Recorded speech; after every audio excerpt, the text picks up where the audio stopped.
there's a winter, no doubt. But I think look at what's going on. I mean, the pandemic is behind us, and there are lots and lots of positives. The world is open, travel is up, hospitality is booming, people are traveling. And I think to that extent, it's a pretty positive time. But at the same time, there's quite a bit of uncertainty. I don't think I've seen a world that's that uncertain, with inflation, with recession, with the war. So it's a pretty interesting time, and a lot of businesses are getting disrupted. Yeah. In a way, it's a winter waiting for the spring. I think we got to look at some very interesting entrepreneurs who are solving real-world problems, and they get funded very responsibly and very sensibly. And you see some great business models emerge, and some of the existing ones get refunded and funded all the way to the home run. I think that's when you say that the spring is around the corner. And I can tell you the innovation, just talking to a few of the folks sitting here who are going to join us, the most creative business models solving real problems for the mankind. And in these times, I think you're going to find some very interesting business models. From a funder's point of view, I think the experience the investors have globally is immense. So I would say the most important thing is to learn from the mistakes and to have an atmosphere with the founders of shared learnings, lots of communication, and lots of collaboration going forward. I think if they play that role, I think you're talking of a really responsible behavior by the funders vis-a-vis the founders.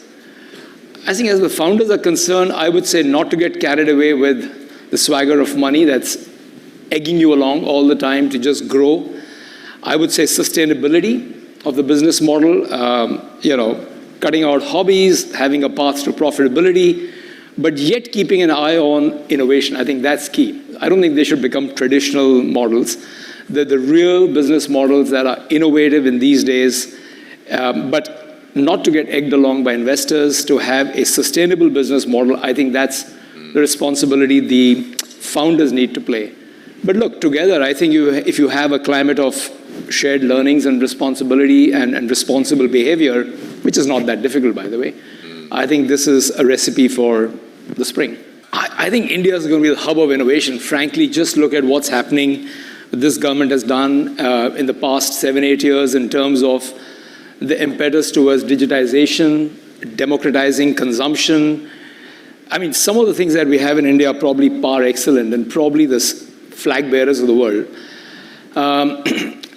I would say the 1.4 billion, 1.3 billion population, even if 20% is consuming the way you think they should be consuming, the new trends, I think it is the place as a hub of innovation. Lots of capital available. I think this theme that there is no dry powder is totally wrong. There's a lot of dry powder. You have new pools of capital emerging in India, the local institutions, local family offices, besides global investors. There's no dearth of capital, right? I think it's just about finding the right opportunities and backing them. And I think it's at this point in time when the winners will emerge. I think that is the key. And there is no better ecosystem, I think, than India, which is positioned to encourage smart founders, capture a massive market.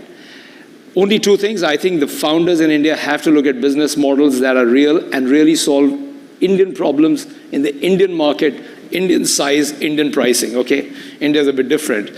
And I think that's key. And second thing is that a lot of global models will come out of India.